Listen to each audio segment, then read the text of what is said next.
कहानी का नाम है कांटे गुलाब के। सुबह के 8 बज रहे थे। किचन में व्यस्त थी। तभी मोबाइल की घंटी बज उठी। मन में यह सोचकर खुशी की लहर दौड़ गई कि अमरेश का फ़ोन होगा। फिर अचानक मन ने प्रतिवाद किया, वह अभी फ़ोन क्यों करेगा? वह तो प्रतिदिन रात के 8 बजे के बाद फ़ोन करता है। अमरेश मेरा पति था, दुबई में नौकरी करता था। मोबाइल पर नंबर देखा तो झट से उठा लिया। फ़ोन मेरी प्रिय सहेली स्वाति ने किया था। बात करने पर पता चला कि कल उसकी शादी होने वाली है। शादी में उसने हर हाल में आने के लिए कहा। शादी अचानक क्यों हो रही है, यह बात उसने नहीं बताई। दरअसल उसकी शादी 2 महीने बाद होने वाली थी। जिस लड़के से शादी होने वाली थी, उसकी दादी की तबीयत अचानक खराब हो गई थी। डॉक्टर ने उसे 2-3 दिन का मेहमान बताया था, इसलिए घर वाले दादी की मौजूदगी में ही उसकी शादी कर देना चाहते थे। स्वाति मेरी बचपन की सहेली थी। ग्रेजुएशन तक हम दोनों ने एक साथ पढ़ाई की थी। उसके बाद मुंबई में उसे जॉब मिल गई। वह माता पिता के साथ वहीं बस गई। अब वहीं के लड़के से शादी कर रही थी। अमरेश को बताना ज़रूरी था कि मुंबई जा रही हूँ। उसे फ़ोन किया, नंबर नहीं लगा, रॉन्ग नंबर बताया गया। वह आश्चर्यचकित थी, रॉन्ग नंबर क्यों? अमरेश ने दुबई का जो नंबर दिया था उस पर कभी फ़ोन नहीं किया था। फ़ोन करती भी तो कैसे? उसने फ़ोन करने से मना जो कर रखा था। उसने कहा था, ऑफिस के काम से हर समय व्यस्त रहता हूँ, सो फ़ोन मत करना, मैं खुद तुम्हें रोज़ फ़ोन करूँगा। वह रोज़ फ़ोन करता भी था। फ़ोन ट्राई करते करते अचानक मोबाइल हाथ से छूट गया और फर्श पर गिरकर बंद हो गया। उसने बहुत कोशिश की ठीक करने की, मगर ठीक नहीं हुआ। हर हाल में मुंबई आज ही जाना था, सो एजेंट से टिकट की व्यवस्था कर प्लेन से बेटे सुमित के साथ मुंबई चली गई। मुंबई एयरपोर्ट से बाहर आई तो शाम के 6 बज गए थे। टैक्सी से सहेली के घर जा रही थी कि एक मोड़ पर लाल बत्ती देखकर ड्राइवर ने टैक्सी रोक दी। उसी समय एक गाड़ी बगल में आकर खड़ी हो गई। अचानक गाड़ी के अंदर नज़र पड़ी तो चौंक गई। बगल वाली गाड़ी की ड्राइविंग सीट पर अमरेश था। उसके बगल में एक युवती बैठी थी। अमरेश को आवाज़ देने न देने की उधेड़बुन में थी कि हरी बत्ती हो गई और वाहन गंतव्य की ओर दौड़ने लगा। टैक्सी वाले को उक्त गाड़ी का पीछा करने के लिए कहा तो वह तैयार हो गया। लगभग 20 मिनट बाद सफ़ेद गाड़ी एक शानदार बिल्डिंग के अहाते में दाखिल हो गई। बिल्डिंग किसकी थी? अमरेश का युवती से कैसा नाता था? मुझे दुबई बताकर मुंबई में क्या कर रहा था? यह सब जानना ज़रूरी था। गेट पर गार्ड था। ड्राइवर को समझा बुझाकर गार्ड से पूछताछ करने के लिए भेज दिया। गार्ड से बात करके 10 मिनट बाद ड्राइवर आया तो बताया कि बिल्डिंग यहाँ के मशहूर बिल्डर रत्नेश्वर चौधरी की है। गाड़ी से उतरकर जो युवक व युवती मकान के अंदर गए हैं, वे चौधरी साहब की बेटी सारिका और दामाद अमरेश हैं। मुझे लगा भूचाल आ गया है। अंदर तक हिल गई। जी चाहा कि फफक फफक कर रो पड़ूं।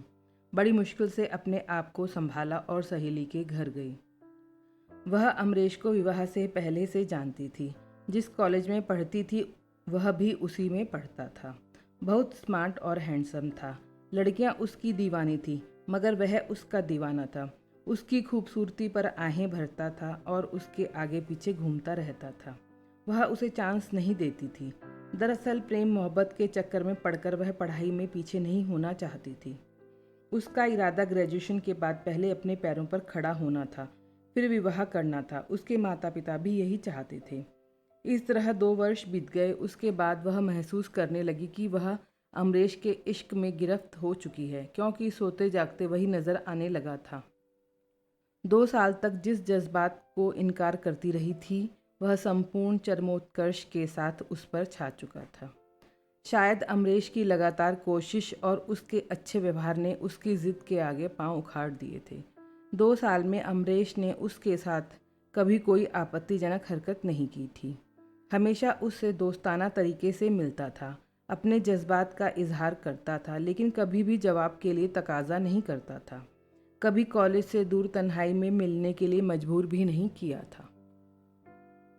एग्ज़ाम के बाद रिज़ल्ट आया तो उसके साथ साथ वह भी प्रथम आया था। मौका मिला तो उसने कहा, मैं जानता हूँ कि तुम मुझसे प्यार करती हो। किसी कारण अब तक कुछ नहीं कह पाई हो, मगर अब तो स्वीकार कर लो। अब वह अपने दिल की बात उससे छिपा न सकी। मोहब्बत का इजहार कर दिया, साथ में यह भी कह दिया जब तुम्हें नौकरी मिल जाए तो शादी का रिश्ता लेकर मेरे घर आ जाना, तब तक मैं भी कोई ना कोई जॉब ढूंढ लूँगी। अमरीश उसकी बात से सहमत हो गया। 1 वर्ष तक उनकी मुलाकात न हो सकी। कई बार फ़ोन पर बात हुई। हर बार उसने यही कहा, मिताली अभी नौकरी नहीं मिली है, जल्दी मिल जाएगी, तब तक तुम्हें मेरा इंतज़ार करना ही होगा। एक दिन अचानक फ़ोन पर उसने बताया कि उसे कोलकाता में बहुत बड़ी कंपनी में जॉब मिल गई है। उसे जॉब मिल गई थी, मिताली को नहीं मिली थी। उसने कहा, जब तक मुझे जॉब नहीं मिलेगी शादी नहीं करूँगी।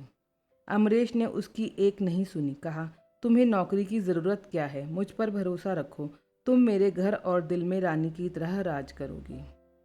वह अमरीश को अथाह प्यार करती थी, उस पर भरोसा करना ही पड़ा। जॉब करने का इरादा छोड़कर उसने शादी कर ली। अमरीश के परिवार में माता पिता के अलावा एक बहन और 2 भाई थे। विवाह के बाद अमरीश उसे कोलकाता ले आया। पार्क स्ट्रीट में उसने किराए पर छोटा सा फ्लैट ले रखा था। अमरीश उसे बहुत प्यार करता था, उसकी छोटी छोटी ज़रूरत पर भी ध्यान देता था। छुट्टियों में किचन में उसका सहयोग भी करता था। प्यार करने वाला पति पाकर मिताली जिंदगी से नाज कर उठी थी। 3 वर्ष कैसे बीत गए पता भी नहीं चला। इसी बीच वह एक बेटे की माँ भी बन गई।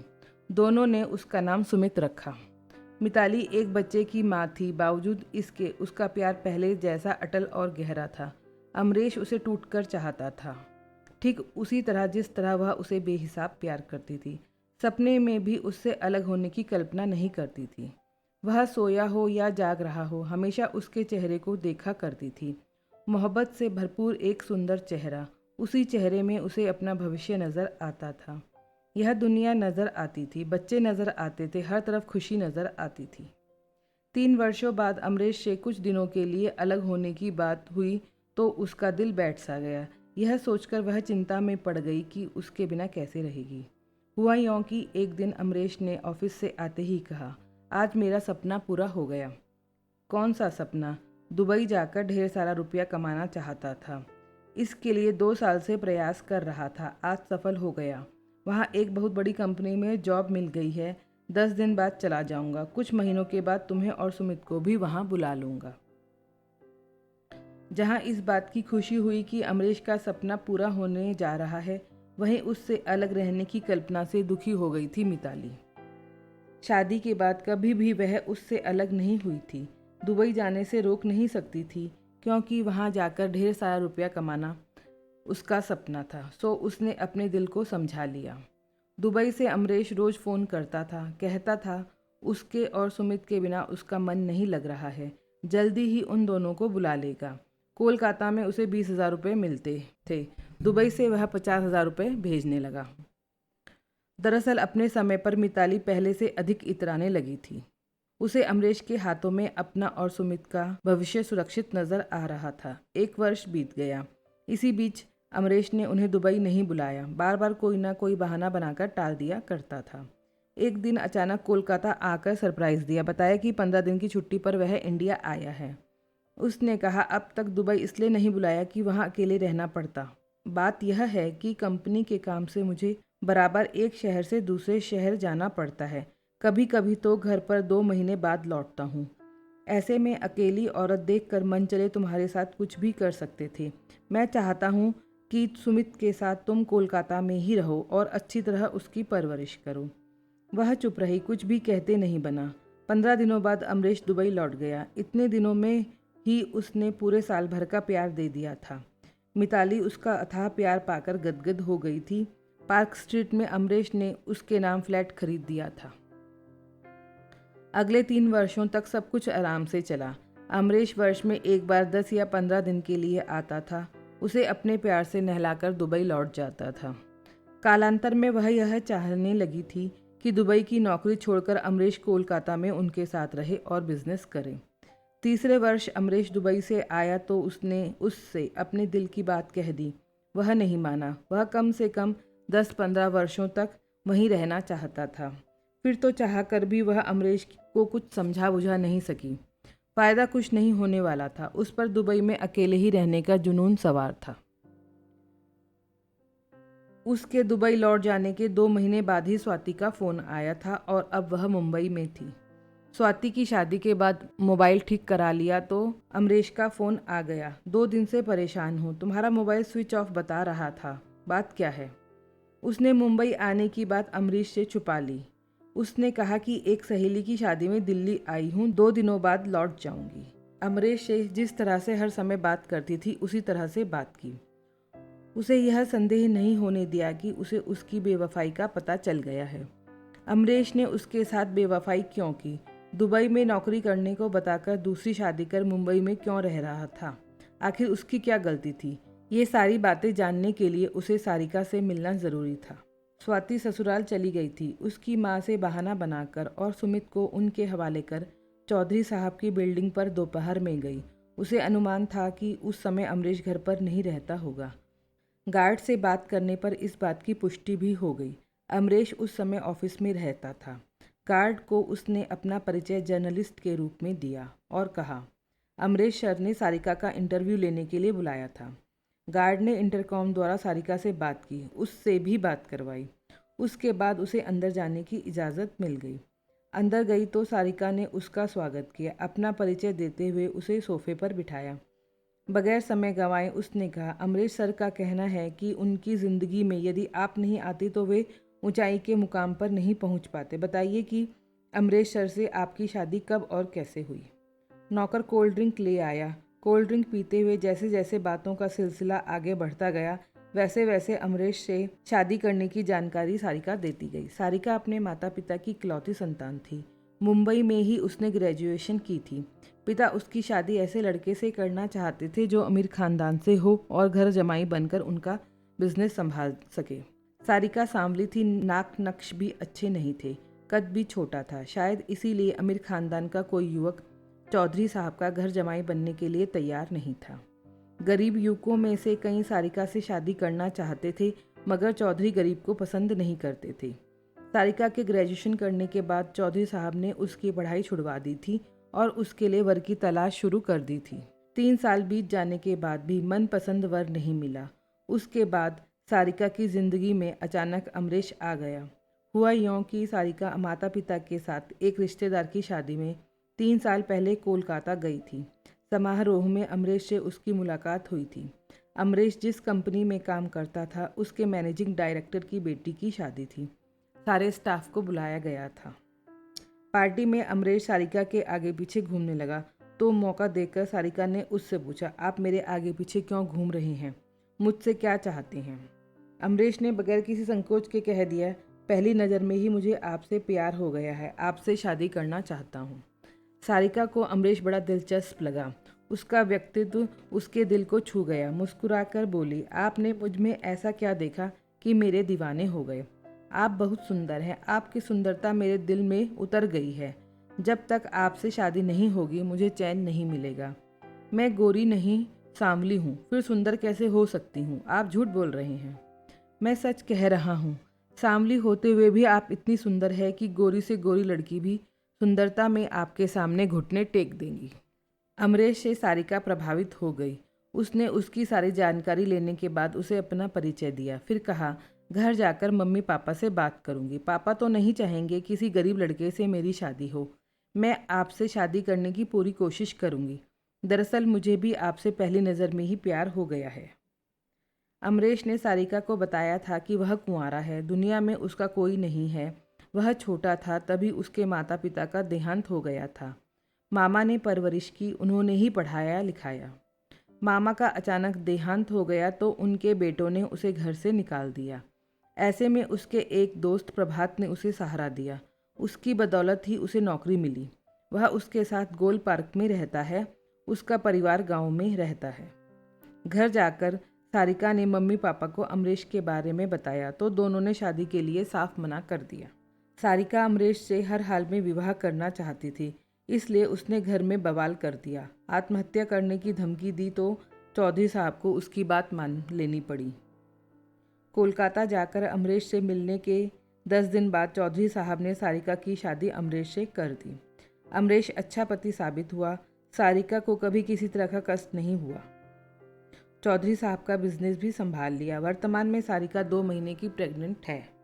अमरेश की सच्चाई जानकर मिताली के दिमाग में जैसे हथौड़े चलने लगे थे। मन में आया कि इसी पल सब कुछ सारिका को बता दे, धोखेबाज अमरेश की कलाई खोलकर रख दे, पर ऐसा ना कर सकी। जुबान चालू से चिपक गई थी। लगा जैसे ही सारिका को अमरेश की सच्चाई बताऊंगी, उसकी ज़िंदगी में बाहर के बाद पतझड़ वाली स्थिति आ जाएगी। ना जाने क्यों वह उसे दुख नहीं देना चाहती थी। वहाँ रुकना उसके लिए ठीक नहीं था। जल्दी ही इंटरव्यू प्रकाशित होगा कहकर चली गई। तत्काल कोई फैसला लेना आसान नहीं था।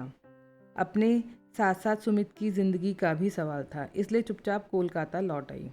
वह प्रभात को जानती थी। वह अमरेश का दोस्त था। अमरेश के साथ उसके घर 3-4 बार जा चुकी थी। अमरेश की उपस्थिति में वह भी कई एक बार आ चुका था। कोलकाता में जिस कंपनी में अमरेश जॉब करता था, प्रभात भी उसी कंपनी में था। अमरेश से शादी किए हुए 1 वर्ष हुआ था, तब की बात है। एक दिन बातों बातों में प्रभात ने बताया था, अमरेश आपको बहुत प्यार करता है, इसीलिए उसने आपसे शादी की, नहीं तो वह अपनी ख्वाहिश पूरी करता। कैसी ख्वाहिश? उत्सुकतावश पूछ लिया था मैंने। वह ऐशो आराम की ज़िंदगी चाहता था, बेहिसाब धन दौलत का मालिक बनना चाहता था। इसके लिए वह कुछ भी कर गुजरने के लिए तैयार था। मौका मिला तो 20,000 रुपये महीने की नौकरी कर आपसे शादी कर ली। आपसे शादी करने के बाद भी उसने हिम्मत नहीं हारी है। हर हाल में अथाह दौलत का मालिक बनना चाहता है, इसलिए अब भी मौके की तलाश कर रहा था। जिस दिन मौका उसके हाथ आएगा, अंजाम की परवाह किए बिना अवसर को हथिया लेगा। प्रभात ने जिस अवसर की बात की थी, उस समय समझ नहीं पाई थी। अब सब कुछ समझ गई थी। वह किसी अमीर लड़की से शादी कर अपनी ख्वाहिश पूरी करना चाहता था। मामला शायद ऐसा था, कोलकाता की पार्टी में अमरेश को किसी सोर्स से सारिका की जानकारी मिली होगी। उसके बाद अपनी मंजिल पाने के लिए चिकनी चुपड़ी बातों से सारिका का दिल जीतकर उसने शादी की और मिताली से दुबई जाने की बात कहकर वह सारिका के साथ रहने लगा। इसमें कोई शक नहीं था कि उसके प्रति अमरेश का प्यार मात्र छलावा था। मिताली दो राहें पर खड़ी थी। फैसला लेना आसान नहीं था। तलाक लेने की स्थिति में उसकी ज़िंदगी में तो बदलाव आता ही सुमित की ज़िंदगी भी एकदम से बदल जाती। वह समझ नहीं पा रही थी कि क्या करे क्या ना करे। इसी उधेड़बुन में कई दिन गुजर गए। इस बीच फ़ोन पर अमरेश से बिल्कुल सामान्य तरीके से बात की। उसे किसी तरह का संदेह नहीं होने दिया। 10 दिन बाद की बात है। एक दिन शाम को 6 बजे सुमित को पढ़ा रही थी कि डोरबेल बज उठी। जाकर दरवाज़ा खोला तो अमरेश था। वह जब भी आता था बगैर सूचना दिए ही आता था। 10-15 दिनों के लिए मुंबई से बाहर जाने के लिए उसे सारिका से कोई अच्छा बहाना भी तो बनाना पड़ता होगा। सटीक बहाने बनाने के लिए उसे समय की प्रतीक्षा करनी होती होगी, इसीलिए आने की पूर्व सूचना नहीं दे पाता होगा। अमरेश को किसी तरह का शक ना हो, इसलिए सदैव की तरह वह उससे लिपट गई और उसका स्वागत किया। फिर उसे अंदर ले गई। आवाज़ सुनकर सुमित भी दौड़कर आ गया। अमरेश के चेहरे पर सदैव की तरह खुशनुमा भाव था। जरा भी नहीं लगा कि वह दोहरी जिंदगी जी रहा है। हर बार की तरह इस बार भी उसने मिताली पर अपना प्यार बरसाने में कोई कमी नहीं की थी। उसके मन में कई बार आया कि उसकी बेवफाई का राज खोल दे, कह दे कि प्यार का नाटक बंद कर दो, पर कह नहीं सकी। 10 दिन बाद वह चला गया। प्रति महीना 50,000 रुपये तो भेजता ही था। इस बार जाते समय उसने 5 लाख रुपए यह कह कर दिए कि अपने स्वास्थ्य का ध्यान रखना और सुमित की पढ़ाई में कोई कमी नहीं आने देना। सदा अन्याय से मुकाबला करो, अपने हक के लिए लड़ो, समाज में पनपती बुराइयों पर अंकुश लगाओ। यह सब स्कूल और कॉलेज में पढ़ाया गया था। मिताली ने सीखा भी था, पर जिंदगी की पाठशाला में तो कुछ और ही देखने को मिल रहा था। अमरेश के प्रति जबान खोलती तो कई जिंदगियां बर्बाद हो जाती। माता पिता का कोई सहारा ना था, क्योंकि उन्होंने एक तरह से साफ कह दिया था, अपनी ज़िंदगी खुद भुगतो। इसीलिए अमरेश के जाने के बाद उसने फैसला किया कि जब तक उसका अभिनय सफलतापूर्वक चलता रहेगा, तब तक चुपचाप सहती रहेगी। ठीक उसी तरह जिस तरह उसकी जैसी हजारों महिलाएं चुपचाप सहती रहती हैं। क्या उसका फैसला सही था? अगर वह हल्ला मचाती तो सारिका भी टूटती, सुमित भी टूटता, अमरेश भी बेकार होता और वह खुद अदालतों के चक्करों में पिस जाती। सारिका या वह कौन असली पत्नी है, कानून ही है, यह तो अभी नहीं पता, पर इस बोझ को लेकर चलना ही ठीक है।